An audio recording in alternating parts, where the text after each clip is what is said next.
Ah. Bro Jared, Oh, hello bro.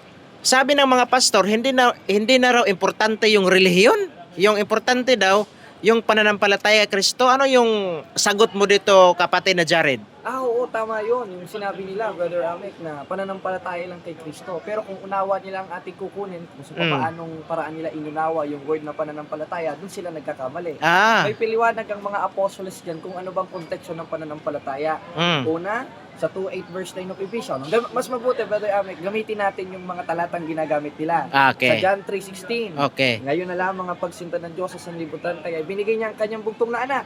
Mm. Kaya sino mang sumampalataya magkakaroon ng buhay na walang hanggan. Tama yon. Mm. Sa papaanong paraan tayo magkakaroon ng buhay na walang hanggan?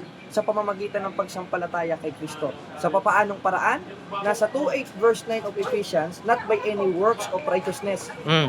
At yung works of righteousness na yun, na ipagmamapuri mo, yun yung gawang pang sarili mo lang. Mm. Ngayon, diyan na papasok yung gawaing pang sa Diyos. Okay. Ngayon, sa papaanong paraan natin matatanggap yung gawaing pang sa Diyos, na siyang ikapagpapasakdal ng ating pananampalataya. Mm. Una, binasa ko yung John 3:16 sa pamamagitan ng pagsampalataya kay Kristo.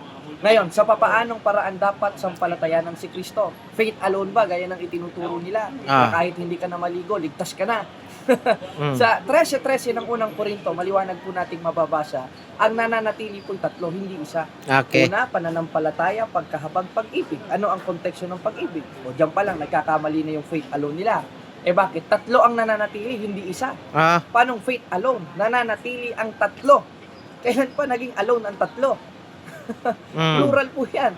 Nananatili ang tatlo, bukod sa pag-ibig, may pagkahabag, at mayroong pananampalataya. Ano ang konteksto ng pag-ibig? Pasok tayo dun sa John 3:16. Sa pamamagitan ni Kristo. Sa papaanong paraan natin tatanggapin si Kristo? Sa pamamagitan ng pananampalataya sa Kanya. Sa papaanong paraan tayo sasampalataya? Madali lang po. Nasa 12:48 ng 1, sa pamamagitan po ng pagtanggap sa Kanyang utos. Dahil ang pagtatakwil kay Kristo, pagtatakwil sa utos ni Kristo, therefore ang pagtangkap kay Kristo, pagtangkap sa utos ni Kristo. Kaya nga sumunod sa utos sa mga apostoles eh. Kung hindi yun maka-justify, eh bakit nag-utos pa si Kristo? Na ituro nyo sa kanilang ganapin ang lahat ng mga bagay na inutos ko sa inyo. At isa sa inutos ni Kristo, yung sambahin siya. Ano? At sambahin ng Ama sa 3:15 ng unang Pedro, 4:24 ng aklat ng 1. At yung sa original translation po noon, yung word na pagsamba is treskia.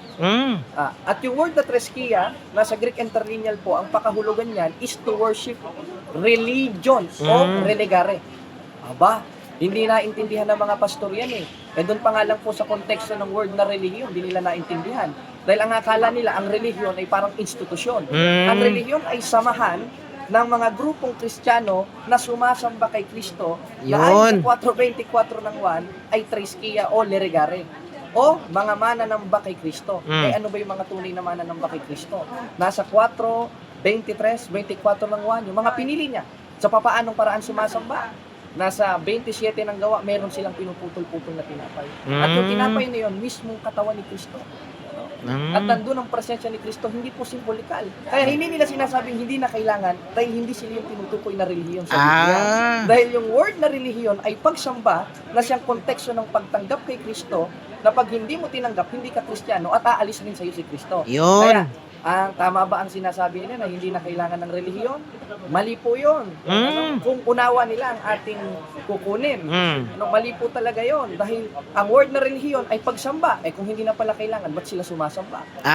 Meron pa silang mga meron pa silang weekly service, prayer meeting, ang mga born again. O, itanggi nyo yan ngayon, mga pastor na nanonood. O, hindi ba totoo? Meron pa kayong mga youth service, grandma and grandpa service. Meron pa kayong mga Sunday, afternoon service, morning service, midnight service. Eh ano bang ginagawa niyo? Hindi ba sumasamba kayo? Nire-relihiyon niyo ang Diyos dahil grupo kayo ng mananamba kay Kristo. Kung hindi na pala kailangan, kung merong mga nakikinig na mga born again, lumayas na kayo dyan dahil hindi na pala kailangan.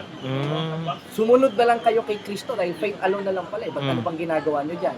Kaya mabuti talaga, lalo na kayong mga Katoliko nanonood at mga born again, makapagsuri tayo. Alaman natin yung mga konteksto sa banal na kasulatan. Alamin natin yung mga grammar, yung mga exegesis, para maintindihan po natin. Hindi po yung magtitiwala lang tayo sa mga pastor, sa 56:11 hanggang 12 ng Isaias, na mga wala pong unawa, na mga asong matatakaw, ay kukunin lang nila ang inyong mga kwarta sa inyong bulsa.